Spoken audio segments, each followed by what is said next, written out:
Hello students, welcome to my YouTube channel. तो आज हम कर रहे हैं क्लास 12 इलेक्ट्रोकेमिस्ट्री का न्यू टॉपिक हमारा Faraday law and its numericals. तो आज हम फैराडे लॉ उसके न्यूमेरिकल्स करने वाले हैं।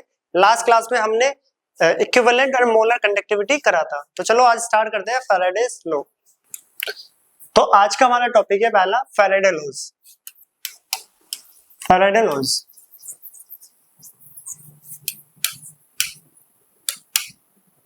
तो फैराडे के हमें दो लॉज पढ़ने हैं, Faraday first law and Faraday second law.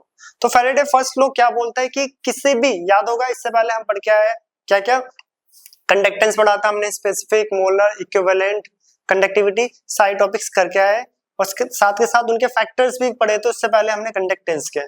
तो आज हम करने वाले हैं फैराडे लॉज। तो फैराडे लॉज क्या होता है, क्या स्टेटमेंट बोलती है और क्या इसके न्यूमेरिकल। एंट्रेंस और एग्जाम में फैराडे से जनरली जो होता है वो न्यूमेरिकल सेक्शन आता है। तो इसके न्यूमेरिकल्स आज करने वाले, न्यूमेरिकल ही सबसे ज्यादा इंपॉर्टेंट है, स्टेटमेंट से ज्यादा इसके इंपॉर्टेंट न्यूमेरिकल है। सभी एंट्रेंस एग्जाम में इसके न्यूमेरिकल्स आते ही आते हैं। तो फर्स्ट लॉ क्या बोलता है फैराडे का, देखो फैराडे फर्स्ट लॉ देखते हैं पहला लॉ क्या बोलता है, क्या फॉर्मूला है, और फिर हम करेंगे आज न्यूमेरिकल। ठीक है, न्यूमेरिकल सेक्शन इसका सबसे ज्यादा इंपॉर्टेंट है। जो न्यूमेरिकल वाला सेक्शन है उसका, इसका फैराडे का, तो वो बहुत ज्यादा इंपॉर्टेंट है। तो फैराडे का फर्स्ट लॉ बोलता है according to this law, according to this law the amount of chemical substance liberated or deposited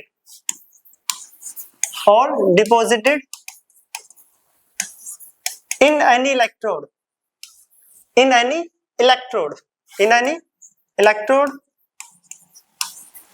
is directly proportional to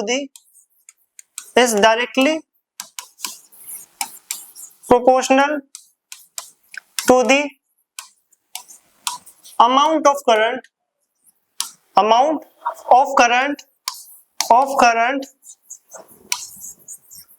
passed through it। तो फैराडे फर्स्ट लॉ बोलता है क्या है, देखो स्टेटमेंट भी बोल रही है और दिख भी रहा है। Amount of chemical substance liberated और deposited at any electrode is directly proportional to the amount of current pass through it. ये कोई भी इलेक्ट्रोड है, हम इलेक्ट्रोकेमिस्ट्री में पीछे बहुत सारे कॉन्सेप्ट पढ़ के आए। इलेक्ट्रोड के ऊपर कितना मेटल डिपॉजिट होगा, ये एक इलेक्ट्रोड है, लेट्स सपोज, इसके ऊपर कितना मेटल डिपॉजिटेड होगा या इससे कितना मेटल क्या होगा, लिबरेट होगा, वो किसके प्रोपोर्शनल होगा, वो होगा करंट के प्रोपोर्शनल। तो उन्होंने प्रैक्टिकली ऑब्जर्व करा कि किसी भी इलेक्ट्रोड पे जो मास डिपॉजिटेड हो रहा था, मास उसके ऊपर जो चढ़ रहा था, उसके ऊपर एक लेयर फॉर्म्ड हो रही थी, वो किसके प्रोपोर्शनल था, करंट के। करंट जैसे जैसे बढ़ता गया, मास इलेक्ट्रोड के ऊपर उतना ज्यादा आता गया। या बोल सकते हो कि current is directly proportional to the mass of electrode, mass of metal deposited और क्या है, डिपॉजिटेड और लिबरेटेड। तो डेफिनेशन बोल रही है the according to this law the amount of chemical substance liberated or deposited in any electrode is directly proportional to the amount of current pass through it। अगर आप करंट की value बढ़ाते जाओगे तो मास जो है, जो कि मेटल जो भी है, उसका मास किसी भी इलेक्ट्रोड के ऊपर बढ़ता जाएगा। तो याद रखना, अगर किसी भी इलेक्ट्रोड में से मेटल्स मतलब लिबरेट कर रहा है या किसी इलेक्ट्रोड पे मेटल डिपॉजिटेड हो रहा है, वो किसके प्रोपोर्शनल होगा, वो ऑलवेज प्रोपोर्शनल होगा किसके, करंट के।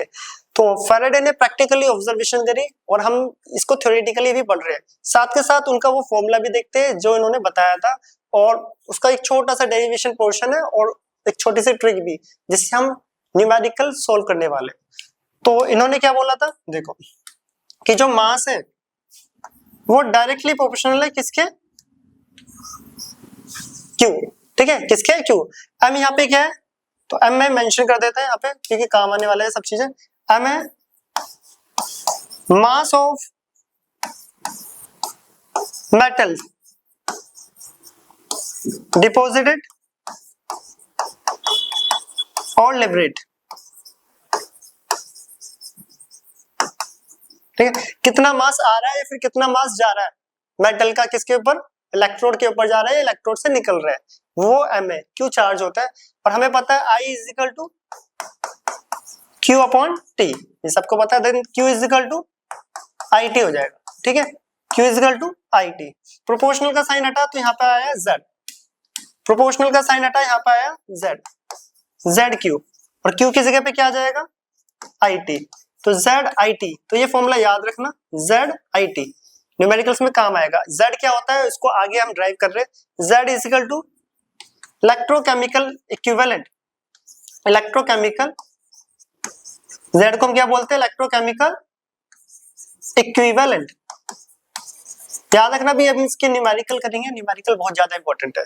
जेड होता है इलेक्ट्रोकेमिकल इक्विवेलेंट, और जेड बराबर होता है, जेड बराबर होता है एफ अपॉन सॉरी ई अपॉन एफ, ठीक है, जेड बराबर होता है ई अपॉन एफ। तो जेड की वैल्यू पुट करें तो एम आ गया यहाँ पर, एम कितना आ रहा है, एम आ रहा है, को जेड की जगह पे क्या लिख सकते हैं ई अपॉन एफ, तो ई अपॉन एफ, और आई टी चल ही रहा था साथ के साथ, ठीक है, ई upon F upon E I T upon F. और ई बराबर क्या होता है वो भी देख लो, देखते जाओ, ये फॉर्मूला बनता जा रहा है। ई इज इक्वल टू होता है, ई इज इक्वल टू होता है एटॉमिक मास अपॉन वैलेंसी। ये सब है क्या, तो पहले यहाँ पे पुट करते फिर वन बाय वन सबके बारे में लिखते हैं। तो एम का फाइनल फॉर्मूला आ रहा है मास का, एम का फॉर्मूला आ रहा है एम इज इक्वल टू, ई की जगह आ गया स्मॉल एम, आई था, टी था, एफ एंड वी, ठीक है। कितना मास लिबरेट और डिपॉजिट होगा वो इस डायरेक्ट इस फॉर्मूले से कर लेना, सीधा आंसर आ जाएगा। चाहे कोई भी क्वेश्चन आए मास लिबरेटेड और डिपॉजिटेड का, किसमें, फैराडे लॉ से किसी भी एंट्रेंस में, तो इस क्वेश्चन इस फॉर्मूले से आंसर आ जाता है। अब यहाँ पे जेड क्या था, जेड था इलेक्ट्रोकेमिकल इक्विवेलेंट, तो वन बाय वन लिखते हैं। तो एफ क्या है यहाँ पर, पहले जेड हो गया, ई क्या है, ई होता है इक्विवेलेंट वेट, ई क्या होता है इक्विवेलेंट, जो कि हम पढ़ के आ चुके हैं, इक्विवेलेंट वेट, नॉर्मेलिटी वाले टॉपिक में हम कवर करके आए थे पूरा, ठीक है, नहीं भी पता तो भी निकालना सीखेंगे। इक्विवेलेंट वेट, एफ क्या होता है फैराडे कांस्टेंट, फैराडे कांस्टेंट होता है एफ, जिसकी वैल्यू होती है 96487 कूलम मोल इनवर्स, ठीक है, 96487 कूलम मोल इनवर्स। तो ये कैसे आई ये भी देखेंगे। और E इज इक्वल टू होता है m अपॉन v, m होता है यहाँ पे एटॉमिक मास, जो भी वो मेटल है, और उस मेटल की वैलेंसी को मैं v लिख रहा हूँ, ठीक है, वैलेंसी क्या होती है v, क्या होती है v। E का फॉर्मूला हम जो कि नॉर्मेलिटी वाले चैप्टर में E को डिटेल में पढ़ा था हमने, इक्विवेलेंट वेट कैसे निकालते हैं मेटल का, नॉन एसिड का, बेस का, सबके लिए। तो यहाँ पे मेटल की बात हो रही थी, तो इक्विवेलेंट वेट मेटल का निकालना होता है कभी भी, किसका, मेटल का। अगर इक्विवेलेंट वेट फाइंड आउट करना है तो उसी मेटल का एटॉमिक मास, वो लिखा हुआ है m, जो कि स्मॉल m से रिप्रेजेंट कर रहे हैं, और साथ ही साथ उसकी वैलेंसी। कुछ बुकों में वैलेंसी को z से लिखते हैं, हम वैलेंसी को v से लिख रहे हैं, स्मॉल v से, ठीक है, लिख भी दिया, मेंशन कर दिया v। तो यहाँ पे कौन क्या है m, वो मास लिबरेट और डिपॉजिट है जो मेटल इलेक्ट्रोड पे आ रहा है या मेटल इलेक्ट्रोड से जा रहा है, ये कैपिटल M है। E क्या होता है, E क्या होता था, E होता है ये रहा इक्विवेलेंट वेट, जिसको हमने पुट करा था, तो small m upon v, small m होता है एटॉमिक मास, v होता है वैलेंसी, I होता है करंट, T होता है टाइम, F होता है फैराडे कांस्टेंट, जिसकी वैल्यू 96487 कूलम मोल इनवर्स, जिसको शॉर्ट में 96500 भी लिखते हैं कई बार कैलकुलेशन को इजी करने के लिए। तो ये था हमारा फर्स्ट फैराडे लॉ। तो कितना मास किसी भी मेटल इलेक्ट्रोड पे लिबरेट या डिपॉजिट होगा वो प्रोपोर्शनल होता है करंट के। देन हमने ड्राइव करा तो फाइनल रिलेशन हमें ये मिला है। यहाँ पे कैपिटल M रिप्रेजेंट कर रहा है किसको, कितना मास लिबरेट और डिपॉजिटेड होगा, स्मॉल m एटॉमिक मास, जिस भी मेटल की बात हो रही है वो, I current, T time, F Faraday constant, and V क्या होता है वैलेंसी, V मैंने वैलेंसी रिप्रेजेंट करा है। अब ये फैराडे जो वैल्यू है ये भी कैसा है ये भी देख लेते हैं, ठीक है, अभी देखते हैं। तो याद रखना M is equal to M I T F V, और ये रिलेशन भी याद होना चाहिए, यहीं से बना हो, M is equal to Z I T, Z होता है इलेक्ट्रोकेमिकल इक्विवेलेंट, जो कि बराबर होता है E अपॉन F के, E होता है इक्विवेलेंट वेट, F होता है फैराडे कांस्टेंट। ये था हमारा फर्स्ट लॉ, इसको नोट करें। तो फर्स्ट लॉ ने हमें क्या बताया कि किसी भी मेटल के इलेक्ट्रोड के ऊपर कितना मेटल लिबरेट और डिपॉजिटेड होगा वो डायरेक्टली प्रोपोर्शनल होता है किसके, करंट के, ठीक है, किसके, करंट के। तो ये फाइनल रिलेशन याद रखना, हर साल एंट्रेंस में इससे क्वेश्चन आते हैं। नीट में भी आते हो, कई बार जेई में भी। किस टाइप के क्वेश्चन है वो तो अभी हम करने वाले आगे 10-15 क्वेश्चंस करेंगे इन दोनों लॉज के, न्यूमेरिकल क्वेश्चंस, ठीक है। तो इसको नोट करें, हम आते हैं पहले फैराडे कांस्टेंट की वैल्यू आई कैसे, इसको नोट करना। तो ये नोट हो गया होगा। तो पहले वो जो फैराडे कांस्टेंट की वैल्यू इसके बारे में भी देख लो, ये कैसे आई है 96487। तो देखो 96487 तो नोट करके लिख लेते हैं। हमें पता है क्या, चार्ज ऑन वन इलेक्ट्रॉन, एक इलेक्ट्रॉन पे कितना चार्ज होता है हमें पता है 1.602 into 10 raise to the power minus 19 coulomb. तो charge on 1 mole of electron, 1 mole of electron की बात करें तो इस वैल्यू को हम किससे मल्टीप्लाई कर देंगे, एवोगैड्रोस नंबर से, जो कि होता है 6.023 इंटू 10 की पावर 20। अब हम इसे अगर कैलकुलेट करें दोनों वैल्यू को तो ये आता है 96487 कूलम मोल इनवर्स, जो कि किसके बराबर होता है 1 फैराडे। किसके, 1 फैराडे, इसी को बोला जाता है 1 फैराडे, ठीक है 1F, जिसको कैलकुलेशन इजी करने के लिए 965000 लिख लेते हैं कई बार हम, ठीक है, सिर्फ न्यूमेरिकल्स में कैलकुलेशन को इजी करने के लिए, किसको, कैलकुलेशन को इजी करने के लिए। बट हम पूरी वैल्यू यूज करेंगे 96487 कूलम मोल इनवर्स, जो कि होता है 1 फैराडे। याद रखना यहाँ पर एक लाइन को, यहाँ पे 1 इलेक्ट्रॉन की बात हो रही है, 2 इलेक्ट्रॉन होता तो 2 फैराडे, 3 इलेक्ट्रॉन होगा तो 3 फैराडे। ये आगे न्यूमेरिकल्स में यूज होने वाला है, ठीक है। तब हम चार्ज और इलेक्ट्रिसिटी निकालेंगे इन टर्म्स ऑफ फैराडे, किसके टर्म्स में, फैराडे के टर्म्स में। तो 1F की वैल्यू कैसे आई, 1F का मतलब होता है charge on 1 mole of electron, दोनों को मल्टीप्लाई करो एवोगैड्रो नंबर एंड एक इलेक्ट्रॉन का चार्ज, तो फाइनल वैल्यू आती है 96487 कूलम मोल इनवर्स। क्या आता है 96487 कूलम मोल इनवर्स 1 फैराडे। तो ये था फैराडे का फर्स्ट लॉ कि कितना मास लिबरेट और डिपॉजिट होगा। क्वेश्चन स्टेटमेंट तो बोलते हैं, इसका फॉर्मूला, क्वेश्चन कैसे करने होता है अभी हम देखेंगे। तो फैराडे फर्स्ट लॉ को नोट कर लेना और 1 फैराडे की वैल्यू कैसे आई। तो अब हम कर रहे हैं सेकंड लॉ। सेकंड लॉ छोटा सा है, स्टेटमेंट फिर क्वेश्चन पे आते हैं। मैंने बोला भी था कि इस टॉपिक से न्यूमेरिकल्स 100% आते हैं, स्टेटमेंट तो बिल्कुल बेसिक सी है। पहला लॉ क्या बोल रहा था कि जितना ज्यादा करंट उतना ज्यादा मेटल लिबरेट या डिपॉजिटेड। सेकंड देखते हैं क्या बोलता है फैराडे सेकंड लॉ, तो इसको नोट करना है सेकंड स्लाइड। तो सेकंड स्लाइड जो आ रही है वो आ रही है फैराडे सेकंड लॉ की, सेकंड लॉ, ठीक है, फैराडे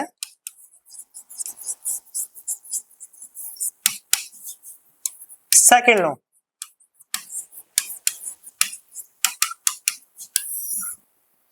तो क्या बोलते हैं, the weight of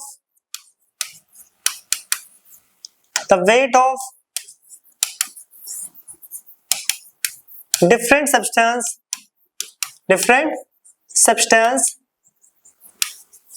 produced by the given amount of current,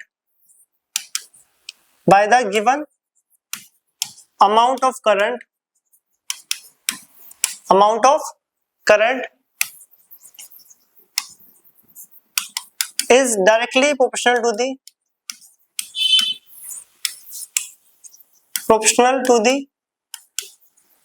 equivalent weight,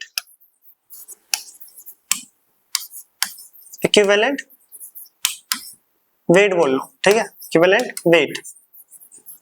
क्या बोलता है सेकंड लॉ बोल रहा है the weight of different substance produced by the given amount of current is directly proportional to the equivalent weight. कहने का मतलब क्या है, इन्होंने बोला अगर पहले यहाँ पे 3 में बीकर ले लेता हूं, ठीक है, 3 बीकर्स, तो 1 2 3 बीकर ले लिया, ठीक है। अगर मैं इनको सीरीज में अरेंज कर दूं, सीरीज कॉम्बिनेशन में, तो करते हैं। तो पहले 3 इलेक्ट्रोड्स ले लेते हैं, यहाँ पे कुछ इलेक्ट्रोड्स है,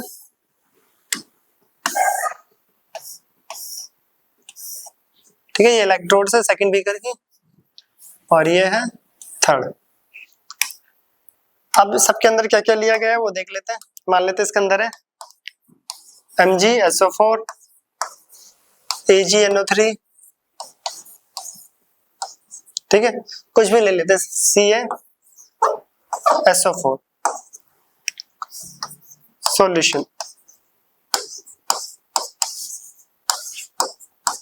और इन सबको हम अगर अरेंज कर दे सीरीज में, किस में, सीरीज कॉम्बिनेशन में, तो अरेंज कर रहे हैं नेगेटिव पॉजिटिव, ठीक है, पॉजिटिव वाला पॉजिटिव से, ये नेगेटिव वाला नेगेटिव से, पॉजिटिव नेगेटिव, ठीक है। तो ये कॉम्बिनेशन सीरीज में हमने अरेंज कर दिया, तीन डिफरेंट बोल सकते हो सॉल्यूशन को, इलेक्ट्रोलाइट्स को अरेंज कर दिया किसमें, सीरीज में। अब कितना मास लिबरेट और कितना मास डिपॉजिट होगा ये बताएगा क्या, कि इनका मास का जो रेशियोज है, ठीक है। कहने का मतलब क्या है, तो मैं यहाँ पे सिंपली बताते हैं, इस ये M1 M2 M3, ठीक है, first beaker second and third. तो सेकंड लॉ ये बोलता है कि जो M1 अपॉन M2 का जो रेशियो है सीरीज में होने चाहिए, चाहे कितने नंबर्स हो, 2 3 4 5, वो बराबर होगा Z1 अपॉन Z2 के रेशियो, ठीक है, Z1 अपॉन Z2 के रेशियो।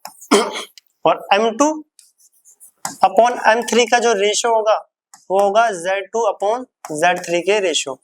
Z अभी हम पढ़ के आए, Z इज इक्वल टू होता है E अपॉन F, और E होता है स्मॉल अपन V, small m upon V। देखो ये रहा Z का फॉर्मूला, Z बराबर होता है E अपॉन F और E बराबर होता है m अपॉन V। तो Z की वैल्यू यहाँ से हम पुट कर देंगे, कुछ भी को में E1 अपॉन E2 भी होता है, बात वही है, F और V कॉन्स्टेंट सेम होते हो तो कैंसिल आउट हो जाते हैं, ठीक है। और हर बार सेम नहीं होता, याद रखना, हर बार सेम नहीं होता, कि वैलेंसी सभी मेटल्स, सभी एलिमेंट्स यहाँ डिफरेंट भी हो सकती है, जैसे इसकी +2 है, इसकी +1 है, इसकी +2 है, डिफरेंट भी हो सकती है, इसलिए Z1 अपॉन Z2 लिखना, Z2 अपॉन Z3, ठीक है। Z लिखना है हमें, Z होता है इलेक्ट्रोकेमिकल इक्विवेलेंट। तो सिंपली सेकंड लॉ क्या बोलता है कि अगर मैं डिफरेंट सेल्स को सीरीज में अरेंज कर दूं, किसका कितना मास लिबरेट होगा और कितना डिपॉजिटेड, उनका जो रेशियो होगा M1 अपॉन M2 वो बराबर होगा किसके, उनके इक्विवेलेंट नहीं, इलेक्ट्रोकेमिकल इक्विवेलेंट के रेशियो के इक्वल। जैसे M1 upon M2 is equal to Z1 upon Z2, M2 upon M3 is equal to Z2 upon Z3, इसी टाइप से वो चलता जाएगा। यहाँ पर देखो अब ये हो गया, हमें क्वेश्चन में एक का मास गिवन मिलेगा किसी एक का, उसके बेसिस पे बाकी की वैल्यू फाइंड आउट करनी है। कि बोलता है कि इस पे जो मास है मैग्नीशियम का वो 5 ग्राम डिपॉजिटेड हो रहा है, तो बताओ उसपे सिल्वर का कितना होगा।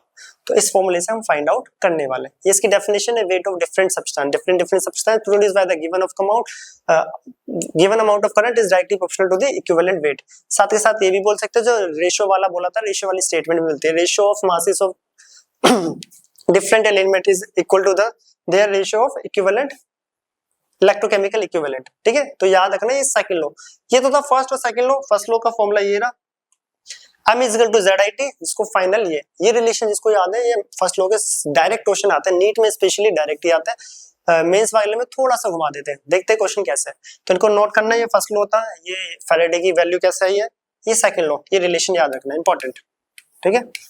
रिलेशन इंपॉर्टेंट है, स्टेटमेंट तो बिल्कुल बेसिक है, फैराडे लॉ बच्चे याद कर लेते हैं नॉर्मली, हाँ क्वेश्चन बहुत इंपॉर्टेंट। तो अब हम करते हैं क्वेश्चन स्टार्ट, तो इसको नोट करना, क्वेश्चन पे आते हैं। तो फर्स्ट क्वेश्चन फर्स्ट आ रहा है यहाँ पे। क्वेश्चन क्या है, the time required to coat a metal surface of 80 centimetre square, ठीक है, ये स्क्वायर है, 80 centimetre square with 5 into 10⁻³ centimetre thick layer of silver, density है 1.05 gram per centimetre cube, by the passing a current of 3 ampere through the silver nitrate solution. तो देखो question कैसे आते हैं, वहां पे तो सिंपल सा था कि इतना मेटल लिबरेट या डिपॉजिट होगा, यहाँ पे क्वेश्चन में थोड़ा सा चेंज कर रखा है। क्वेश्चन क्या है, डेंसिटी वाला क्वेश्चन है, डेंसिटी वाले क्वेश्चन जनरली आते एग्जाम में। बोला time required to coat a metal, देखो एक इलेक्ट्रोड के ऊपर जो मेटल की एक लेयर लग रही है, जिसकी एरिया मेटल सरफेस ऑफ, ठीक है, उसकी एरिया कितना दे रखा है उसका 80 centimetre square with 5 into 10⁻³ centimetre thick layer. एक मेटल है 80 सेंटीमीटर स्क्वायर, जिसकी क्या था एरिया, ठीक है, और उसकी जो थिकनेस है, उसके ऊपर जो थिकनेस है सिल्वर की जो लेयर चढ़ रही है, उसकी थिकनेस दे रखी है हमें 5 into 10⁻³ सेंटीमीटर, और बोला डेंसिटी इतनी दे रखी है, तो बताओ passing through the current nitrate time required, कितना टाइम लगेगा। ये एरिया है और इतनी मोटी लेयर चढ़ रही है, ठीक है, एक लेयर चढ़ रही है, उस लेयर को चढ़ने में कितना टाइम लगेगा वो हमें बताना, जब करंट 3 एम्पियर हो और density 1.05 gram per centimetre cube हो सिल्वर की, तो बताओ कितना टाइम लगेगा इतनी लेयर चढ़ने के लिए। तो देखो क्वेश्चन को घुमा के पूछा है, तो पहले गिवन क्या है, हर क्वेश्चन की तरह पहले गिवन क्या है, एरिया जो कि होता है लेंथ इनटू ब्रेथ, ठीक है। एरिया हमें दे रखा है 80, पहले गिवन क्या क्या वो सब लिखते हैं, सेंटीमीटर स्क्वायर। थिकनेस, थिकनेस दे रखी है हमें 5 इंटू 10 की पावर -3 सेंटीमीटर। और बोला जो डेंसिटी है, डेंसिटी है सिल्वर की कितनी 1.05 ग्राम सेंटीमीटर पर सेंटीमीटर क्यूब। में पासिंग करंट आई दे रखा 3 एम्पियर, ठीक है 3 एम्पियर। तो पूछा टाइम कितना लगेगा इतनी मोटी लेयर चढ़ने में, तो क्वेश्चन बहुत अच्छा है। तो इतनी लेयर चढ़ने के लिए कितना टाइम यहाँ पे लगने वाला है ये हमें बताना है, ठीक है। यहाँ पे स्पेस कर लेते हैं। तो अब बताओ कैसे करेंगे। तो पहले डेंसिटी से निकालेंगे मास, कितना मास डिपॉजिटेड हो रहा है पहले वो कैलकुलेट करेंगे। डेंसिटी के फॉर्मूले से कर सकते हैं हम, हमें पता है वी नो डेंसिटी का फॉर्मूला होता है मास अपॉन वॉल्यूम। तो डेंसिटी होता है मास अपॉन वॉल्यूम, ठीक है। कितना मास लिबरेट हो रहा है, तो mass is equal to density into volume, density into volume. तो ऐसे क्वेश्चन में पहले हम क्या निकाल रहे हैं, मास। देखो पहले मास आ गया तो फिर फैराडे फर्स्ट लॉ से हम टाइम निकाल सकते हैं। तो मास निकालें, तो mass is equal to density कितना है, डेंसिटी हमारे पास है 1.05। अब देखो वॉल्यूम कैसे निकलेगा, एरिया इंटू थिकनेस। देखो चलो ये भी पहले छोड़ते हैं, पहले ये क्या था डेंसिटी था, डेंसिटी को डी लिख लेते हैं। वॉल्यूम, वॉल्यूम को लिख सकते हैं, वॉल्यूम क्या होता है एरिया इंटू थिकनेस। देख लेना जो वॉल्यूम होता है, वॉल्यूम होता है सेंटीमीटर क्यूब, ठीक है। एरिया होता है यूनिट सेंटीमीटर स्क्वायर। समझना यहाँ पे एरिया में कोई लेंथ या ब्रेथ या हाइट में मल्टीप्लाई, मतलब कोई थिकनेस मल्टीप्लाई कर दूं जैसे सेंटीमीटर में, तो क्या हो जाएगा सेंटीमीटर क्यूब। एरिया को ए मान रहे हैं, ए इंटू बी मान रहे हैं, तो थिकनेस को मैं बोल देता हूँ सी, ठीक है। A B C centimetre cube. देखो लेंथ इंटू ब्रेथ होता है एरिया जो कि सेंटीमीटर क्यूब है, उसमें एक को सेंटीमीटर आ जाए तो सेंटीमीटर स्क्वायर है, एक को सेंटीमीटर आ जाए तो क्या हो जाएगा सेंटीमीटर क्यूब। तो कहने का मतलब है एरिया में कोई भी एक थिकनेस या बोल सकते हो कोई भी एक सेंटीमीटर से मल्टीप्लाई कर दूं या लेंथ से किसी भी, तो वो वॉल्यूम ही कहलाता है। ये वॉल्यूम था सेंटीमीटर क्यूब, एरिया होता है सेंटीमीटर स्क्वायर, उसमें थिकनेस से मल्टीप्लाई कर दिया तो वो भी होगी सेंटीमीटर क्यूब। एरिया को अगर मैं ए बी बोल रहा हूँ तो सी यहाँ पे क्या है वो थिकनेस, क्या है थिकनेस, ठीक है। तो वॉल्यूम की जगह लिख सकते हैं एरिया इंटू थिकनेस, क्या लिख सकते हैं एरिया इंटू थिकनेस। तो देख लो डेंसिटी की जो वैल्यू है हमारे पास वो गिवन है 1.05। तो समझना यहाँ पे अब एरिया, एरिया कितना था 80 और थिकनेस कितनी है 5 इंटू 10 की पावर -3। ये सेंटीमीटर स्क्वायर में था, ये सेंटीमीटर, तो सेंटीमीटर क्यूब हो गया अपना, भी वॉल्यूम बन गया, ठीक है इसलिए। तो चलो सॉल्व करते हैं इसको, हो रहा है कुछ सॉल्व, हाँ करते हैं क्योंकि आगे पुट करना है। तो पॉइंट हटाया 2 0, एक 0 से एक 0 कट, और कुछ कट रहा है नहीं, ठीक है और कुछ नहीं कट रहा। तो देखते हैं और कुछ कैंसिल आउट 5 4 नहीं, हाँ 5 8 जा 40, एक 0 से एक और कट गया, ठीक है।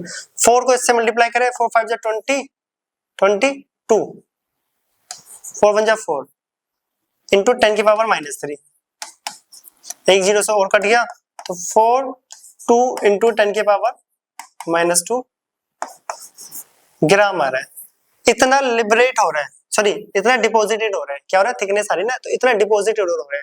जो मास डिपॉजिट हो रहा है वो हमने निकाल लिया, बट हमें मास नहीं निकालना है। इस क्वेश्चन में बोला बताओ कितना टाइम लगेगा इतने मास को डिपॉजिट होने में। समझना कितना टाइम लगेगा इतने मास को डिपॉजिट होने में। अब इतने मास को डिपॉजिट होने में कितना टाइम लगेगा, तो आ जाओ फैराडे फर्स्ट लॉ पर। कितना मास डिपॉजिट होता है उसका फॉर्मूला था m = ZIT, जो फाइनल करके आया था m = small m I T F B, ठीक है। यहाँ से पूछा कितना टाइम लगेगा ये रहा वो मास डिपॉजिट होने में, तो ये टी कैलकुलेट करना है, क्या निकालना है वो स्मॉल टी टाइम। तो करते हैं, आ जाते हैं इस पे, कहाँ गए हो, हाँ। तो according to first law, according to first law Faraday की बात हो रही है, ठीक है फर्स्ट लॉ। तो क्या होता है फर्स्ट लॉ बोलता है m = ZIT, m ये रहा वो, ठीक है। और z होता है E अपॉन एफ, हमेशा यहीं से स्टार्ट करना है फॉर्मूला ताकि पता चल जाए कौन सा क्या है। कई बार E भी पूछा जाता है अलग से, ये भी कैलकुलेट होना, Z अलग से भी पूछा जाता है।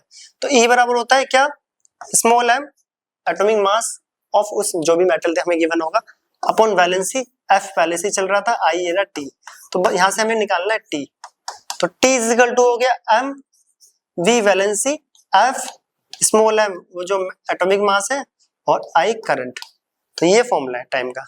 अब टाइम निकालना है तो यहाँ पे वैल्यू पुट करते हैं, नेक्स्ट स्लाइड पे ले रहे हैं, इसको नोट कर लेना। तो T is equal to capital M, देखो कैपिटल M कितना आ रहा है, 42 इंटू 10 की पावर माइनस 2, 42 इंटू 10 की पावर माइनस 2, और V वैलेंसी, अब वैलेंसी कितनी है, देखो सिल्वर की जो वैलेंसी होती है प्लस होती है, +1 मतलब 1, ठीक है, कितनी होती है 1, वैलेंसी में चार्ज शो नहीं करते हैं 1।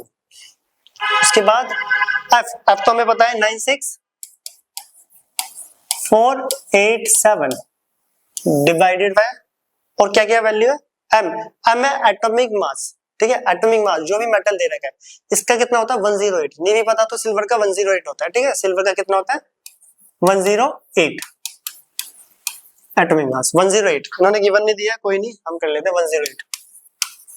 और क्या क्या गिवन है, और आई हमारे पास दे रखा 3 एम्पियर, 3 एम्पियर, तो इन सबको कैलकुलेट करते हैं इनटू में 3, और हमें निकालना है यहाँ पर टाइम, कितना टाइम लगेगा, और सेकंड्स में टाइम दे रखा है, 4 ऑप्शन है, तो करते स्टार्ट। कौन किससे कट रहा है, ठीक है, 2 0, चलो कलर चेंज कर लेता है, कोई किसी से कट रहा है, हाँ किससे 4 2, चलो ऐसे काट रहे हैं, 2 से काटे तो कितना जाएगा 21 54, 3 7 जा, और किसी से कुछ कट रहा है नहीं, 2 नहीं, तो करते time is equal to 7 into 96487 upon 54, 2 0 नीचे आ गए, ये भी 2, ठीक है, और किसी से कट रहा है 7 7 नहीं, किसी से भी नहीं, तो मल्टीप्लाई करते हैं 96487 को 7 से, फिर 54 से डिवाइड करके देखते हैं, 96487 को 7 से, 7 7 जा 49, 4 7 8 जा 56, 0 6 7 4 जा 28 34 3 7 6 जा 42 42 और 3 5 4 7 9 जा 63 63 और 4 67 6 7 5 4 0 9, ऐसे तो राउंडिंग ऑफ करके 96500 फैराडे की वो वाली वैल्यू भी ले सकते थे, बट कोई नहीं, हम पूरा लिख रहे हैं क्योंकि ऑब्जेक्टिव क्वेश्चन है, आंसर मैच करना पड़ता है।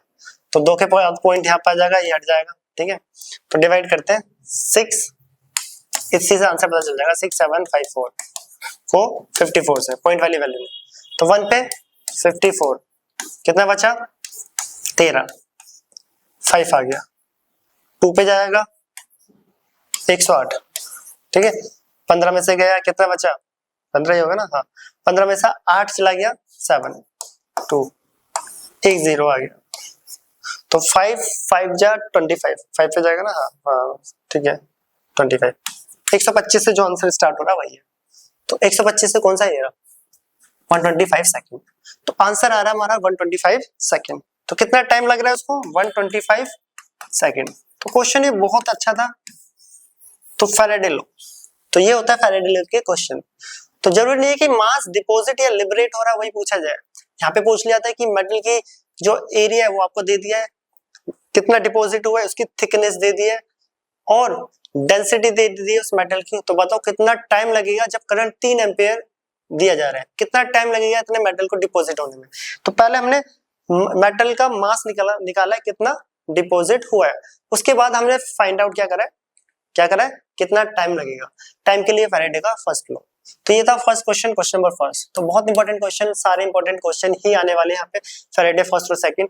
जनरली मैंने पहले ही बता दिया, लेक्चर स्टार्ट होते ही इस चैप्टर से जो इस टॉपिक से, चैप्टर नहीं इस टॉपिक से जो क्वेश्चंस आते हैं वो न्यूमेरिकल्स ही आते हैं, लॉज तो बिल्कुल बेसिक है, फॉर्मूले भी, हाँ फॉर्मूला वाला थोड़ा इंपॉर्टेंट है, बाकी सारे जो आते हैं वो क्वेश्चंस ही आते हैं, इससे क्या आते हैं न्यूमेरिकल जनरली। तो ये था क्वेश्चन नंबर फर्स्ट, अब आ रहा है क्वेश्चन नंबर सेकंड, नोट करना है इसको भी और इसको भी, ये कैलकुलेशन थे, ठीक है, ये सब क्या है कैलकुलेशन करिए हमने। तो नेक्स्ट आ रहा है क्वेश्चन नंबर सेकंड। तो question number second assertion reason type question है। If both A and R are correct, वो तो पढ़ लोगे, R is the correct explanation of A, if both A and R correct, R is not correct explanation of A is correct, R is incorrect, ठीक है, A is incorrect, R is correct, ये तो पता ही है, ये तो given होता है। अब क्वेश्चन स्टार्ट हो रहा है असर्शन रीजन। क्वेश्चन है, a current of 96.5 ampere is passed into a aqueous AgNO3 solution for 100 seconds. The weight of the silver deposited is 10.8 ग्राम। तो वेट इन्होंने दे रखा है, क्या ये स्टेटमेंट करेक्ट है? तो वेट दे रखा है, और कुछ बच्चे सोचेंगे तो कैसे चेक करेंगे, कैलकुलेट करेंगे क्या सच में इतना डिपॉजिट होगा या नहीं। अगर करेक्ट आंसर आएगा 10.8 हमारा भी, तो मतलब असर्शन करेक्ट है। यहाँ पे रीजन बोल रखा है, the mass of substance deposited during the electrolysis of an electrolyte is inversely proportional to the quantity of lactic current passed through the electrolyte, जो कि बिल्कुल गलत है, ठीक है, बिल्कुल गलत है। इनवर्सली प्रोपोर्शनल नहीं होता करंट के, वो डायरेक्टली प्रोपोर्शनल होता है, ठीक है, ये तो है गलत। पहला चेक करना है, क्या करना है, फर्स्ट चेक करना है कि असर्शन सही है या नहीं, उसके लिए करना पड़ेगा में से सॉल्व। तो गिवन क्या क्या है, ए में, ए को कर रहे हैं, ठीक है, ए मींस असर्शन। तो हमें दे रखा है अ करंट ऑफ 96.5 एम्पियर, तो I is equal to 96.5 ampere. कोई भी न्यूमेरिकल करते हो पहले गिवन वैल्यूज लिखो, क्योंकि गिवन वैल्यू अगर आप सही से लिख रहे हो तो क्वेश्चन इजीली सॉल्व हो जाता है। इस pass into the aqueous AgNO3 solution for time दे रखा है 100 सेकंड, 100 सेकंड, ठीक है। The weight of the silver deposited, वो तो हम निकालेंगे, कैपिटल M निकालेंगे हम, ठीक है, पता चल जाएगा कि ये 10.8 आ रहा है या नहीं। एटॉमिक वेट गिवन है, तो M इज इक्वल टू होता है ZIT, तो क्वेश्चन को यहीं से करना है सॉल्व करते टाइम। ZIT, Z होता है E अपॉन FIT, E होता है small upon V, small m upon VIT, small m होता है एटॉमिक मास, जो भी वो मेटल होगा, हमें ये M निकालना है, M जो कि इन्होंने 10.8 शो कर रखा है। 10.8 अगर आ गया तो असर्शन बिल्कुल करेक्ट कहलाएगा।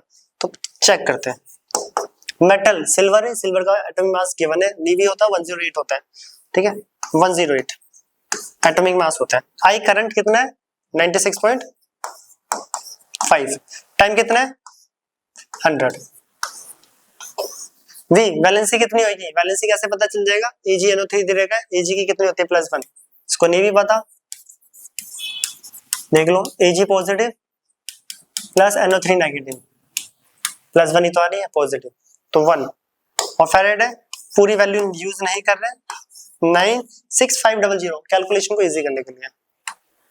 तो देखो अब करते हैं यहाँ पर सोल्व, पॉइंट आया 1 और 0, कोई 0 आ रहा है नहीं, तो 1 2 3 4, 2 से 2 0 कट गया, 965 10 पे चला जाएगा, पूरा जा रहा है 9650, ठीक है, 10 पे, 10 का पॉइंट आया तो 10.8 बिल्कुल करेक्ट आंसर, बिल्कुल सही है, मींस असर्शन सही है, आंसर नहीं असर्शन। तो असर्शन बोला था कि जो डिपॉजिट हो रहा है वो 10.8 ग्राम है, बिल्कुल करेक्ट, तो assertion is correct, reason is incorrect. तो A is correct, R is incorrect, तो ऑप्शन नंबर सी। तो क्वेश्चन बहुत अच्छा था, इसमें देखो क्या पूछ लिया, इसमें स्टेटमेंट भी आ गई, बेसिक स्टेटमेंट। स्टेटमेंट तो क्या है, जो कितना मास लिबरेट या डिपॉजिट होगा बस ये याद रखना है, किसके प्रोपोर्शनल होता है, करंट के, किसके, करंट के। इन्होंने बोल दिया था इनवर्सली प्रोपोर्शनल, जो कि बिल्कुल गलत है, इनवर्सली नहीं होता, डायरेक्टली होता तो करेक्ट था। तो और पहला पूछा था कितना मास डिपॉजिट हो रहा है 10.8, हमने कैलकुलेट करा, हाँ 10.8 आ रहा है, तो क्वेश्चन का option number C, if A is correct R is incorrect, ठीक है, क्वेश्चन नंबर सेकंड का option is C is correct, C. तो क्वेश्चन ये बहुत अच्छा था, असर्शन रीजन फैराडे लॉ का। अब आ रहे हैं क्वेश्चन नंबर थर्ड पर, इसको नोट करना, क्वेश्चन नंबर थर्ड अच्छा था ये क्वेश्चन। क्वेश्चन नंबर थर्ड, तो इस टाइप के क्वेश्चंस भी आते हैं सीबीएसई में जनरली, और एग्जाम में भी आई जाते हैं। तो how much electricity in terms of Faraday is required to produced, how much electricity याद है ना, मैंने बताया था, तो फैराडे की वैल्यू निकाली थी। 1F का मतलब क्या होता है, 1 मोल ऑफ इलेक्ट्रॉन पे चार्ज कितना होता है, 1 मोल ऑफ इलेक्ट्रॉन पे चार्ज, वही होता है 1 फैराडे। तो how much electricity in terms of Faraday, तो कैल्शियम इन CaCl2, पहले देखो फर्स्ट करते हैं, CaCl2 वैलेंसी के लिए देख लो, या फिर कितने इलेक्ट्रॉन्स का इन्वॉल्वमेंट हो रहा है वो कैसे पता चल जाता है, Ca2 positive plus 2Cl negative. ठीक है, तो 2 पॉजिटिव का मतलब 2 इलेक्ट्रॉन का इन्वॉल्वमेंट है, मींस फैराडे जो होगा 2F आएगा। बट बोला है 20 ग्राम के लिए निकालना है, तो देखो 40 ग्राम ऑफ कैल्शियम, ठीक है, रिक्वायर्ड क्या पूछा था क्वेश्चन में, how much electricity in terms of Faraday is required to produce, required electricity किसके टर्म में, फैराडे के टर्म में। देखो 40 ग्राम, एक मोल की वैल्यू मींस एक कैल्शियम की वैल्यू होती है 40, मतलब एटॉमिक मास होता है 40, और यहाँ पे एक कैल्शियम कितने इलेक्ट्रॉन इन्वॉल्वमेंट हो रहा है, 2 इलेक्ट्रॉन मींस 2 फैराडे।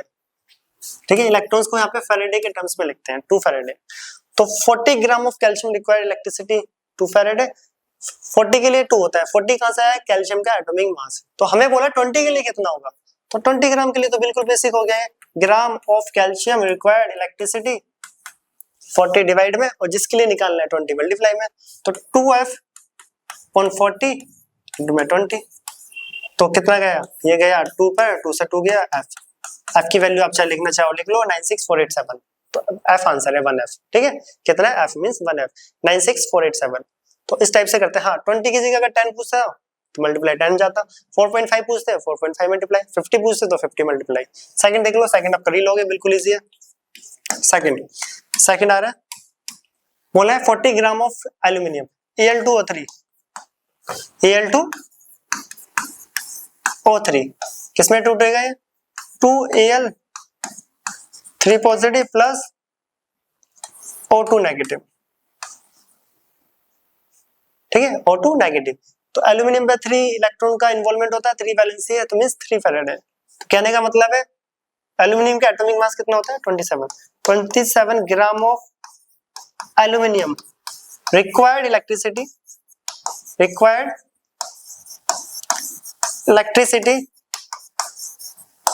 कितना इलेक्ट्रॉन का इन्वॉल्वमेंट हो रहा है, 3 मींस 3F।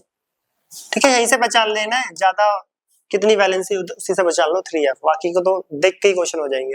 अगर यहाँ पे ये ग्राम की वैल्यू नहीं होती तो आंसर देख देख के आता, 3F उसका 2F, देखो तो इतना हो गया। बोला है अब 40 के लिए निकालो, कैलकुलेट करो, तो 40 gram of aluminium required electricity 27 divide में, जिसके लिए कैलकुलेट कर रहे हैं उसको मल्टीप्लाई में, तो 3F अपॉन 27 किसके लिए निकालना है, 40 के लिए। तो इसको कैलकुलेट करें तो यार है 3 9 जा 27, 9 को से कट करेंगे, 9 4 जा 36, 4 0 9 4 जा 30, 4.44 F तो चल ही रहा है, F की वैल्यू पुट कर दो, कैलकुलेट कर लेना। वैसे F के टर्म में भी आंसर पूछा जाता है, तो 4.4 फैराडे, 4.44 फैराडे। तो ये था क्वेश्चन नंबर 3, नोट कर लेना। अब आते हैं क्वेश्चन नंबर 4 पे, किस पे, 4 पे।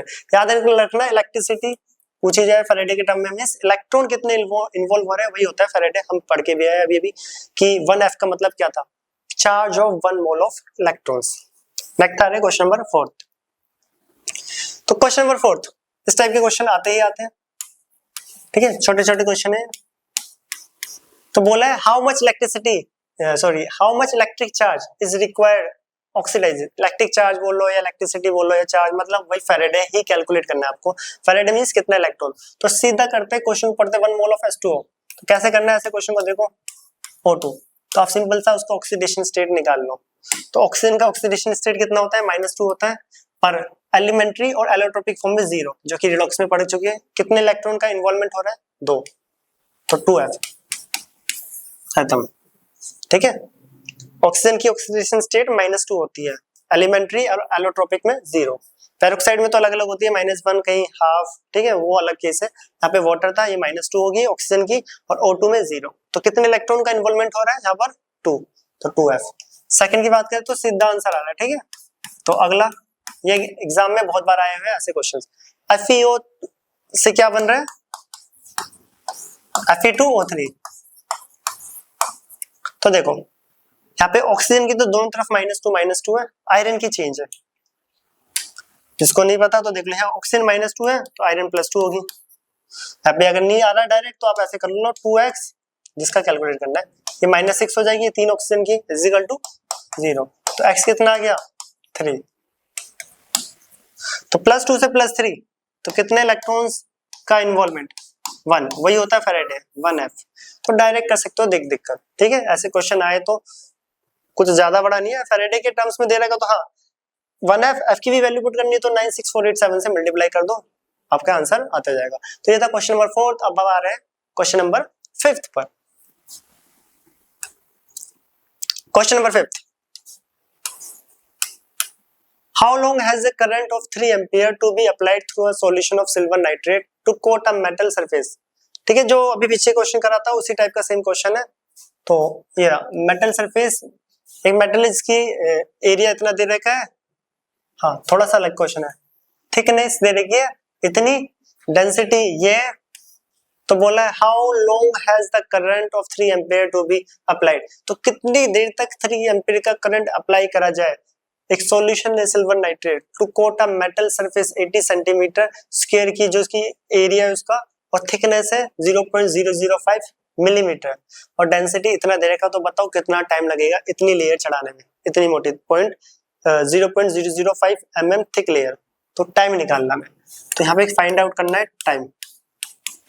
थोड़ा सा चेंज है वो क्वेश्चन, आई दे रखा हमें 3 एम्पियर और एरिया दे रखा हमें कितना 80 सेंटीमीटर स्क्वायर, और थिकनेस कितनी होगी यहाँ पे 0.005 mm। mm में मीटर में करूं तो 0.0005 मीटर 10 से डिवाइड हो जाएगा, सॉरी सेंटीमीटर में, सेंटीमीटर करनी ना, 10 से डिवाइड हो जाएगा 0.005 सेंटीमीटर। और बोला जो डेंसिटी है 10.5 ग्राम पर सेंटीमीटर क्यूब। तो निकालना है हमें वो टाइम। टाइम से पहले देखेंगे कि कितना मास डिपॉजिट होगा, तभी तो टाइम निकलेगा। तो पहले हम निकाल रहे हैं वो कैपिटल एम, फैराडे लॉ का जो कैपिटल एम होता है, ठीक है। और इसके लिए निकल रहा है we know density is equal to mass upon volume. तो डेंसिटी इज इक्वल टू होता है mass upon volume. Capital M हमें फाइंड आउट करना है यहाँ पर, तो कैपिटल एम फाइंड आउट करोगे तो डेंसिटी इंटू में वॉल्यूम। डेंसिटी है 1 उससे पहले देखो डेंसिटी इंटू वॉल्यूम, वॉल्यूम कैसे निकलेगा area into thickness, area into thickness volume, ठीक है। अब ये दोनों वैल्यू हमें गिवन दे रही है, यहाँ पर नॉर्मल ब्रैकेट ले लेते हैं। तो अब सारी वैल्यू गिवन है, डेंसिटी गिवन है, एरिया गिवन है, थिकनेस। डेंसिटी 10.5, एरिया कितना है, एरिया है ये रहा 80, और थिकनेस कितनी है 0.0005, क्योंकि ये देखो मिलीमीटर में था, हमें मीटर सेंटीमीटर में कन्वर्ट करना तो 10 से उसे डिवाइड कर दिया, तो ये लिखा भी हुआ है। तो इन सबको सॉल्व करना है अभी, चलो करते सॉल्व। तो पॉइंट हटाया 1 0, पॉइंट हटाया 1 2 3 4 0, हाँ 4 आ रहा है, ठीक है। तो 1 से तो 1 कट गया, 5 8 जा 40, 1 0 से 1 और कट गया, 4 5 जा 20, 22 4 1 जा 4, 1 2 3, ये भी कैंसिल आउट। तो ये आ रहा है 42 इंटू 10 के पावर -2 ग्राम, क्या एम, एम कितना आ रहा है इतने ग्राम। हमें निकालना है टाइम, क्या निकालना है टाइम। और according to Faraday first law, according to first law किसका, फैराडे का, फैराडे फर्स्ट लॉ, तो m इज इक्वल टू होता है z i t, ये टाइम निकालना है।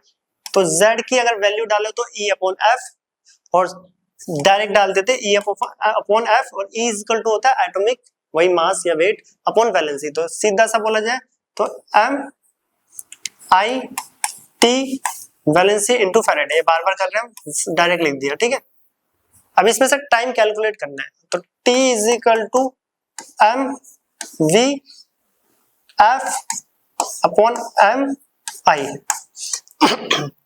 तो करते से सॉल्व, कैपिटल एम आ रहा है 42 इंटू 10 की पावर -2, वैलेंसी, वैलेंसी सिल्वर की +1 होती है, मतलब वैलेंसी होती है 1, और फैराडे कैलकुलेशन इजी करने के लिए 96500 ले लेता हूं।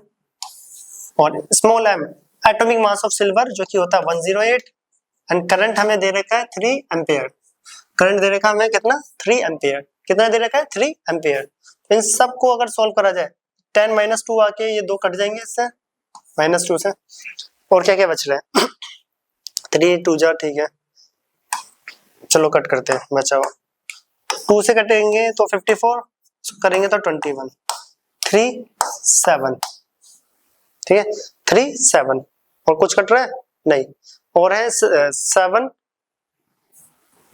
ये आ रहा है 7 इंटू में 965 अपॉन 54। ये तो सेम कैलकुलेशन आ गई जो अभी पीछे करी थी, जिसका आंसर 125 था, ठीक है सेम कैलकुलेशन आई जो पीछे करी है, और आंसर क्या आ जाएगा 125 सेकंड। ये सेम आ गया बाकी कैलकुलेशन पीछे जो करा है सेम, ठीक है 7 को मल्टीप्लाई करोगे किससे 965 से, और डिवाइड कर दोगे किससे 54 से, सेम अभी कर रहा है क्वेश्चन, वहां ऑब्जेक्टिव में था, यहाँ पे सब्जेक्टिव क्वेश्चन है, तो आंसर आ जाएगा 125 सेकंड। तो 125 सेकंड लगेंगे इतना एरिया और इतनी थिकनेस मेटल को चढ़ने में, जब करंट 3 एम्पियर से सप्लाई करा जा रहा है। तो क्वेश्चन ये बहुत अच्छे है फैराडे के, तो ऐसे एंट्रेंस में क्वेश्चन आते ही आते हैं। तो सब्जेक्टिव ऑब्जेक्टिव दोनों क्वेश्चन है इसमें मिक्स, ठीक है कईयों में ऑप्शन है, कुछ असर्शन रीजन है, सारे इंपॉर्टेंट क्वेश्चन है, इसको नोट करना। हम आते हैं क्वेश्चन नंबर 6 पर। किस पे 6 पर, तो ये था हमारा 5th, तो अब आ रहा है क्वेश्चन नंबर 6। क्वेश्चन है what current is to be pass for 0.25 second for the deposition of certain weight of metal which is equal to the electrochemical equivalent। तो यहाँ पे बोला certain weight of metal equal to the electrochemical equivalent के equal है। चलो ठीक है, क्या क्या गिवन है पहले वो देखते हैं। क्वेश्चन में बोला है व्हाट करंट, तो बोला टाइम निकाल सॉरी करंट निकालो, कितना करंट, क्या निकालना हमें करंट। तो यहाँ पर हमें आई तो कैलकुलेट करना है, और हमें दे क्या रखा है, देखो टाइम दे रखा है, टाइम कितना है 0.25 सेकंड। और देखो चलो करते हैं, वहां पे एक लाइन दे रखी है, इस लाइन का भी मतलब बताएंगे। तो हमें पता है जो m बराबर होता है वो होता है Z I T, ठीक है, और Z होता है बार बार लिख रहे हैं E अपॉन F, और E होता है उस एलिमेंट का मास, एटॉमिक मास अपॉन वैलेंसी। तो फैराडे कांस्टेंट उससे मल्टीप्लाई, I ये रहा T ये रहा और ये रहा M, ये फॉर्मूला था। तो बताओ कैसे कैलकुलेट करेंगे। यहाँ पे एक लाइन दे रखी है for the deposition of the certain weight of metal, ये होता था हमारा वेट ऑफ मेटल, वही मास ऑफ और weight of metal is equal to its electrochemical equivalent. Z होता है इलेक्ट्रोकेमिकल इक्विवेलेंट, ठीक है Z हमारा क्या होता है, Z होता है इलेक्ट्रोकेमिकल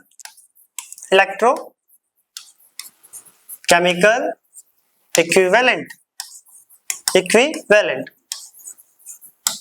और जो कैपिटल M होता था वो हमारा वेट था, वही वेट बोलो, wait of metal deposited, liberate और डिपोजिटेड यही होता है, ठीक है कितना निकल रहा है या कितना मेटल आ रहा है। तो बोले जो है देखो deposition of certain weight of metal which is equal to its equivalent weight. तो W मतलब ये सॉरी Z किसके बराबर है M, ये बोला है क्वेश्चन में अकॉर्डिंग टू क्वेश्चन।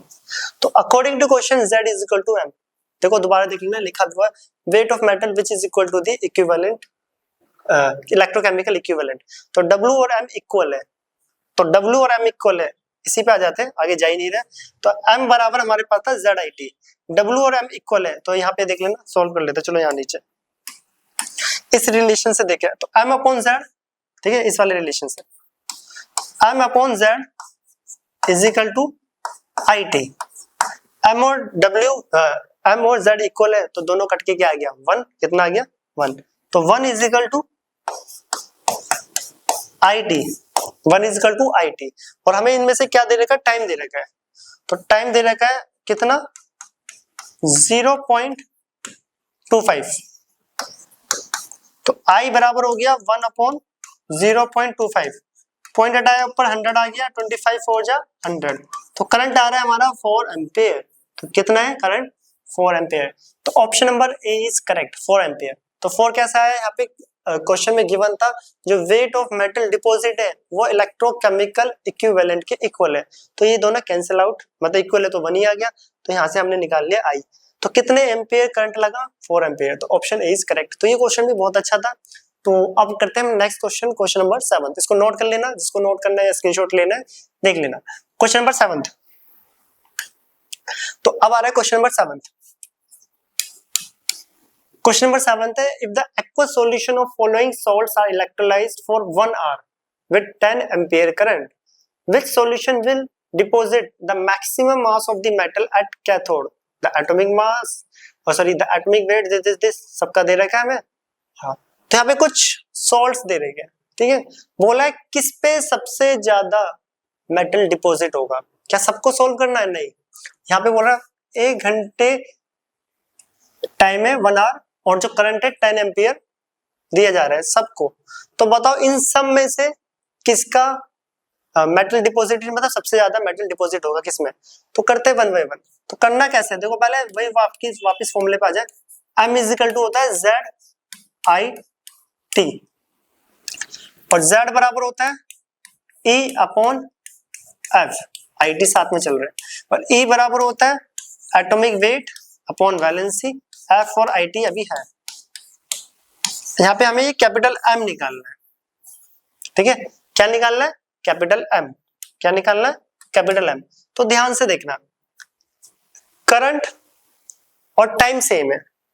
करंट और टाइम तो दोनों सबका क्या है? सेम। करंट और टाइम सबका क्या है? सेम। क्या क्या डिफरेंट है? एटॉमिक मास, फैराडे कांस्टेंट भी सेम है। तो मींस M अपॉन V, देखो यहाँ पे देखना, करंट सेम है, टाइम सेम है, फैराडे सेम है, तो mass is directly proportional to the equivalent weight. इस रिलेशन से क्या पता चल रहा है? M is directly proportional to equivalent weight। तो इक्विवेलेंट वेट जिसका ज्यादा आ गया उसी वही आंसर होगा हमारा। मैक्सिमम वाला बताना था ABCD में। तो E जो होता है वो होता है, E होता है एटॉमिक वेट अपॉन वैलेंसी। तो 1 बाय 1 करते हैं, ये फॉर्मूला डालना है, ठीक है। A के लिए M निकाले, तो एटॉमिक वेट A, जिंक का कितना दे रखा है हमें? 65। जिंक की वैलेंसी होती है 2, यहाँ पे दिख भी रहा है, Zn2 positive plus SO4 2 negative, 2 है, ठीक है। कितना? 2। तो ये चलो करते हैं, B आ रहा है, B है FeCl3, एटॉमिक मास आयरन 56, यहाँ पे Cl3, तो FeCl3 कितना आ गया? Fe3 positive plus 3Cl negative, तो वैलेंसी 3, कितना आ रहा है? 3। अभी डिवाइड करेंगे, देखते किसका ज्यादा, ऐसे दिख जाएगा बिना डिवाइड के। थर्ड है HF, हाफनियम टेट्राक्लोराइड। HF का कितना दे रखा है? 178, ठीक है। तो कितना charge? HF 4 positive plus 4Cl negative, तो वो 4Cl लग रहा है तो 4 पॉजिटिव होगा, तो डिवाइडेड बाय 4, डी का option D. W tungsten hexachloride, WCl6, तो W 6 positive plus 6 chlorine negative, 6 positive है, ठीक है। 6, इसकी वैलेंसी कितनी है? 6। तो इसका भी अगर निकालो D का, W का दे रखा है इन्होंने 184 डिवाइडेड बाय 6, एंड E आ रहा है लास्ट AgNO3। तो ये किस में होता है? Ag positive plus NO3 negative, ठीक है, NO3 नेगेटिव। तो इसमें अगर हम निकाले Ag का होता है 108, वैलेंसी आ रही है इसके 1, तो आंसर देखिए गया है किसका ज्यादा है? Ag, ये Ag E वाला, इसका आंसर डिवाइड करके कितना आ जाएगा? 108, सबसे ज्यादा इसी का आएगा, आगे करने की जरूरत ही नहीं है, ठीक है। ये डिवाइड करेंगे तो कम ही आएगा, 6 से डिवाइड करेंगे, 2 से करेंगे तो 32 पॉइंट कितना का 5, 3 से करेंगे तो कितना जाएगा? 3 1 3, 2 कर लेना, ये भी कर लेना। तो सबसे ज्यादा किसका आ रहा है? 108, मींस सिल्वर वाला आंसर करेक्ट है। तो बोला था maximum mass of metal deposit, तो किसका होगा? सब में डिपॉजिट हो रहा है, पर सबसे ज्यादा हो रहा है 108 ग्राम किसमें?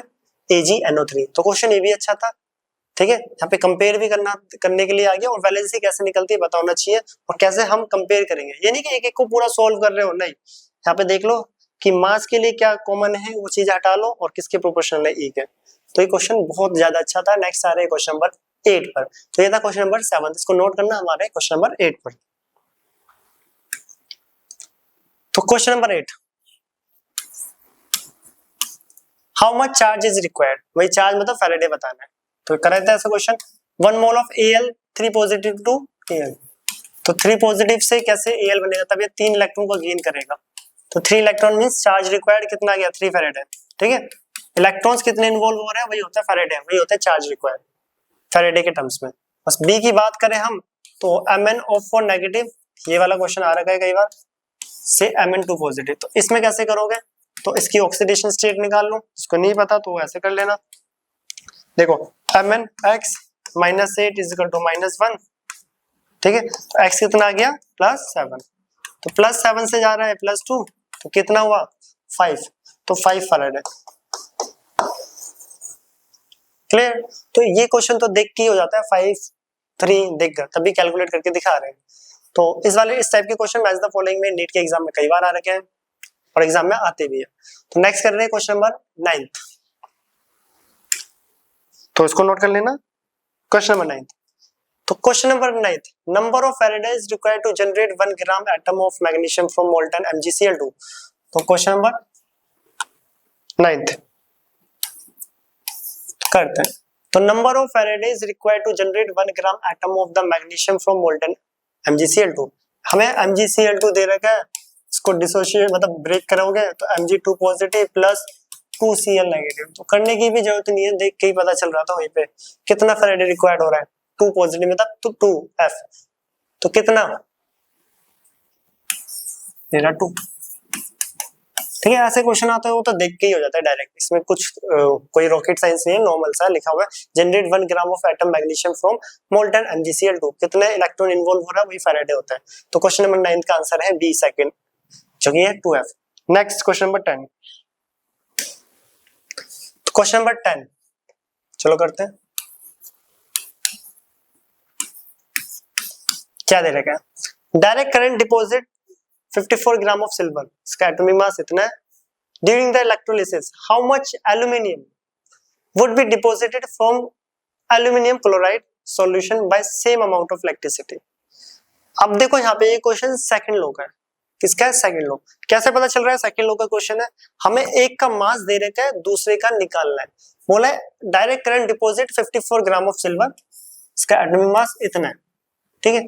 और तो आगे बोल दिया इन्होंने, बताओ हाउ मच एल्यूमिनियम, कितना एल्यूमिनियम का मास आएगा जब इसका एटॉमिक मास इतना है, कितना एल्यूमिनियम डिपॉजिट होगा जब एटॉमिक मास 27 है। और कुछ दे रखा है हाँ same amount of electricity, current क्या है सेम, भैया ना सीरीज में तब कनेक्ट करा था। देखो यहाँ पर फैराडे सेकंड लॉ में ये लो मैंने बताया भी था, एक का दे रखा होगा दूसरे का निकालना होगा। यहाँ पे 2 ही दे दिए, एक दे रखा है सिल्वर, एक दे रखा है एल्यूमिनियम, एक का गिवन है दूसरे का निकालना है, ये रहा फॉर्मूला, ठीक है। सेम अमाउंट करंट है, क्योंकि मैंने बोला था सीरीज में होते हैं कॉम्बिनेशन, सीरीज में करंट सेम ही होता है, नहीं भी दे रखा होता तो भी हम कर ही लेते हैं। तो कहाँ गया क्वेश्चन, ये रहा, ठीक है। तो करते पहले गिवन क्या क्या है, एक तरफ लिख लेते हैं सिल्वर, एक तरफ लिख लेते हैं एल्यूमिनियम। सिल्वर का हमें क्या गिवन है कैपिटल M, जो कि मास होता है 54 ग्राम डिपॉजिट हो रहा है, और इसका small m means atomic weight दे रखा है सिल्वर का 108 ग्राम, ठीक है। दे ही नहीं रखा ग्राम ग्राम ग्राम पर मोल ग्राम जो भी है। हाउ मच एल्यूमिनियम, कितना एल्यूमिनियम डिपॉजिट होगा, तो M1 ले लेता हूं सर, और ये M2, जब उसका एटॉमिक मास दे रखा है कितना 27, करंट सेम है, करंट क्या है सेम। तो क्वेश्चन किसका है सेकंड लॉ का, according to second law. Second law क्या बोलता है कि जो सीरीज में जब कॉम्बिनेशन लगे हो कई इलेक्ट्रोलाइट्स के कई सेल के, तो M1 upon M2 is equal to Z1 upon Z2, इनका जो रेशियो होता है इलेक्ट्रोकेमिकल इक्विवेलेंट किसके बराबर होता है, मास ऑफ मेटल डिपॉजिटेड, जो भी दोनों दे रखे हैं M1 N2 Z1 Z2। तो अब यहाँ पे सही से देखना इंपॉर्टेंट है, इसको सोल्व कैसे करना है, हमें फाइंड आउट करना है M2, पर पहले Z की वैल्यू पुट करते हैं, आगे देखते हैं। M1 अपॉन M2, Z क्या होता है, Z होता है E अपॉन F, क्या होता है E अपॉन F, ठीक है। Z होता है E अपॉन F, E अलग होगा, फैराडे कांस्टेंट तो सेम ही रहता है। इसी टाइप से E2 अपॉन एफ सेकंड वाले का, तो एफ से एफ तो कट गया, एफ से एफ कट गया, तो ये आगे गया m1 अपॉन m2, ठीक है, E1 अपॉन E2। E1 होता है क्या, इक्विवेलेंट वेट, कैसे निकलता है मेटल का, बार बार कर रहे हैं, उसका एटॉमिक वेट है अपॉन वैलेंसी। तो E1 की जगह पे लिख सकते हैं हम, चलो देखते हैं पहले, सही से देखना क्योंकि सब mm दिख रहे हैं। तो E1 की जगह पे लिखिए m स्मॉल m1 अपॉन उसकी वैलेंसी, m2 अपॉन उसकी valency, atomic weight upon valency, atomic weight upon valency, ये फर्स्ट मेटल है, ये सेकंड। तो आगे करते हैं इसको सॉल्व।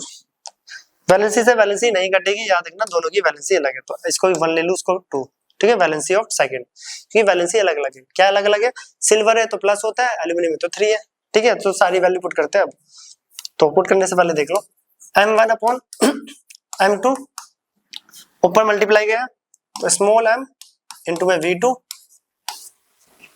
और v1 इंटू में m2। क्या फाइंड आउट करना है हमें, हमारा टास्क है निकालना m2, कैपिटल m2। तो कैपिटल m2 कैलकुलेट करना है, तो ये गया ऊपर, ये value multiply, capital m1 capital है, ठीक है, इंटू में v1 इंटू में स्मॉल m2 अपॉन में स्मॉल m1 इंटू में v2। तो यहाँ पे जो भी वैल्यू आएगी करते हैं कैलकुलेट, क्या आ रहा है। तो कैपिटल m1 कितना है, कैपिटल m1 हमारे पास है 54, कितना है 54। वैलेंसी ऑफ फर्स्ट, फर्स्ट मतलब ये रहा फर्स्ट, ठीक है। सिल्वर की कितनी होती है 1, कितना होता है 1। m2 ये रहा m2, मास वही एटॉमिक मास 27, तो डायरेक्ट कट जाएगा सब कुछ।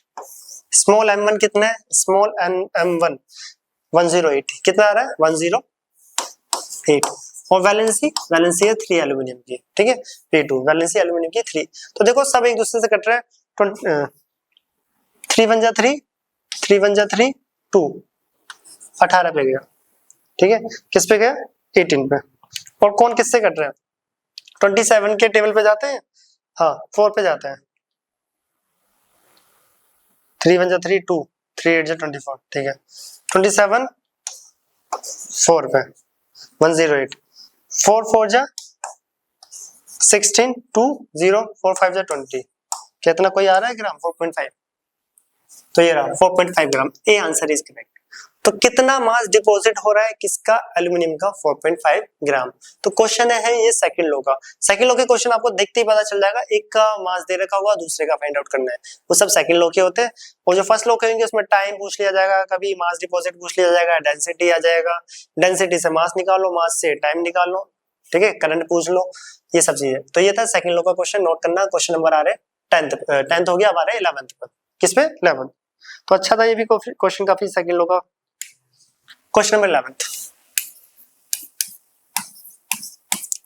क्वेश्चन है the amount of current in Faraday. Faraday वाला आ रहा है तो ये तो डायरेक्ट ही हो जाएगा, कोई नहीं। Amount of current in Faraday is required to reduction of 1 mole of Cr2 O72 negative ion to Cr3 positive. ये रिएक्शन नहीं भी पता तो देख लेना, Cr2 O72 negative class 11th में पढ़ के आए हो, क्या क्लास 11th में पढ़ के आए हो। 14 H positive plus 6 electron gives to Cr3 positive plus 14 H2। ये रिएक्शन बैलेंसिंग हमने सीखी भी थी, नहीं जिसको नहीं पता 14 नहीं होता है, 14 नहीं होता है, 14 4 बैलेंस है रिएक्शन, 7s2 7 7s2 है, ठीक है। रिडॉक्स में करा है, half reaction method, electron transfer method सबसे करके आए, नहीं भी पता तो देख लेना यहाँ पर। तो रिएक्शन बैलेंस है, हाँ नहीं यहाँ पे 2 लगा लेते बस। तो कितने इलेक्ट्रॉन्स का इन्वॉल्वमेंट हो रहा है यहाँ पे, कितने इलेक्ट्रॉन्स का इन्वॉल्वमेंट हो रहा है इस रिएक्शन में 6, ठीक है। ये आपके एनसीईआरटी में भी है, पर वहां पर रिएक्शन गिवन थी, यहाँ पे रिएक्शन गिवन नहीं है। तो अब इसको बैलेंस करना हम सीख चुके हैं ऑलरेडी, क्लास 11th रिडॉक्स में जाके लेक्चर देख सकते हो, ऑक्सीडेशन, हाफ रिएक्शन मेथड और इलेक्ट्रॉन ट्रांसफर मेथड सबसे एक्सप्लेन करी गई है। तो इस रिएक्शन में कितने इलेक्ट्रॉन्स का इन्वॉल्वमेंट होता है 6, कितना 6, कितना 6 का, ठीक है। तो याद रखना, आप ऐसे भी कर सकते हो इसको, और बाकी डायरेक्ट भी कर सकते हो, अगर देखा जाए 2 7 14 2 6 6 से वैसे भी कर सकते हो, तो कोई नहीं इक्वेशन से देख लेना। तो कितना आ रहा है 6 फैराडे। तो ये इक्वेशन याद रखना, याद क्या रखना, बैलेंसिंग हमने करना सीखा है इसका, हाफ का भी हाफ रिएक्शन मेथड से भी, ऑक्सीडेशन नंबर मेथड से भी, इलेक्ट्रॉन ट्रांसफर मेथड, अलग अलग नाम से बोलते हैं। तो कितने फेरेडे आ रहे हैं? 6F।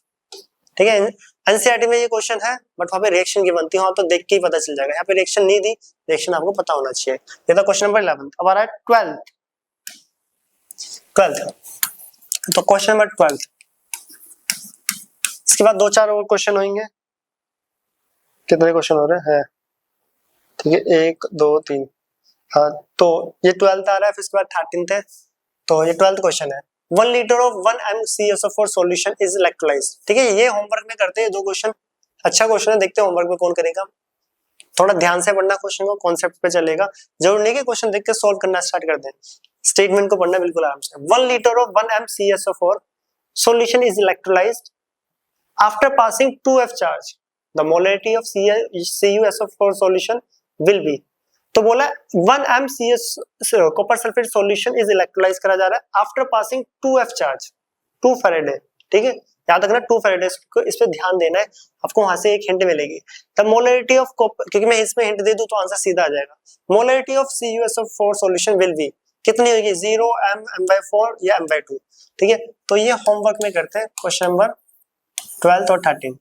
वो सारे क्योंकि लेक्चर वैसे भी बड़ा हो चुका है। क्वेश्चन नंबर 12 और 13 तो बिल्कुल इजी है। क्वेश्चन नंबर 13, ठीक है, कमेंट सेक्शन में बताना इसका आंसर क्या है ये होमवर्क को, कि 12 और 13 का। 13 क्या है? Find the charge in coulomb in 1 gram ion of N3 negative. दोनों का आंसर देखकर आ जाएगा, मैं इतना हिंट दे देता हूँ, दोनों के आंसर देखकर डायरेक्ट आ जाएंगे, कैलकुलेट करने की कोई जरूरत नहीं है, ना इसको और ना ही इसको। अगर कॉन्सेप्ट पढ़ा है थोड़ा सा बेसिक पढ़ के आए हो तो देखकर आंसर आ जाएगा। इतना हिंट दे दिया, अब तो कर ही लोगे। देखकर आ जाएगा तो आंसर क्या है और क्यों आएगा वो आपको पता चल जाएगा। थोड़ा सा माइंड यूज करना।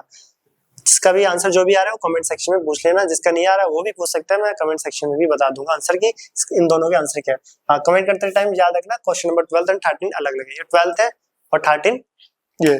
तो ये था हमारा फैराडे फर्स्ट और सेकंड लॉ। तो हमने क्या देखा? फैराडे फर्स्ट लॉ तो हमें ये बता रहा है कितना मास लिबरेट डिपॉजिट होगा, कई बार मास, कई बार डेंसिटी, डेंसिटी से मास, अलग अलग क्वेश्चन टाइप के आते हैं उसमें। थिकनेस से भी पूछा जाएगा मास, उसके बाद कितना टाइम लग रहा है, ये सब आता है Faraday first law. Second law क्या बता रहा है? सेकंड लॉ तो सिंपल सा, एक का मास दे रखा होगा, दूसरे का निकालना है। ठीक है, इस टाइप के क्वेश्चन होते हैं तो सारे के सारे सेकंड लॉ के होते हैं। क्योंकि वो रेशियो बताता है। क्या रेशियो? कि m1 m2 का रेशियो बराबर होता है z1/z2। उससे हम एक का गिवन देते हैं और एक का फाइंड आउट करना होता है। सेकंड लॉ के क्वेश्चन जनरली बेसिक से होते हैं, नॉर्मल। हाँ, फर्स्ट लॉ पे घुमा फिरा के क्वेश्चन आ जाते हैं। तो इसका आंसर बताना 13 का और क्वेश्चन नंबर 12 का। देखते हैं कौन आंसर बताता है और क्या एक्सप्लेनेशन रहता है। तो मिलते हैं नेक्स्ट वीडियो में। इसके बाद हमारा जो पोर्शन है इलेक्ट्रोकेमिस्ट्री का, इलेक्ट्रोकेमिस्ट्री में वो आएगा हमारी जो डीबे-हकल-ओहन-सेगर इक्वेशन, मींस कंडक्टिविटी कर्व को पढ़ेंगे कि डाइल्यूशन और कंसंट्रेशन के साथ कैसे वेरी करता है वीक इलेक्ट्रोलाइट और स्ट्रॉन्ग इलेक्ट्रोलाइट। नेक्स्ट लेक्चर वही आएगा, उसमें थ्योरेटिकल और ग्राफ और एक्सप्लेनेशन आने वाला है। उसके बाद कोलाज लो और फिर इसके बाद मुश्किल से एक टॉपिक होंगे शायद, वहीं पे चैप्टर कंप्लीट। और पीछे के सारे टॉपिक कर लिए, जिन्होंने नहीं करा वो पीछे की प्लेलिस्ट में जाके या डिस्क्रिप्शन में जाके वीडियोस को देख सकता है। मिलते हैं नेक्स्ट वीडियो में नेक्स्ट टॉपिक के साथ। तो इसे नोट करें, ये तो क्वेश्चन नंबर 12 और ये है क्वेश्चन नंबर 13 N3 नेगेटिव है। ठीक है, तो नोट करना।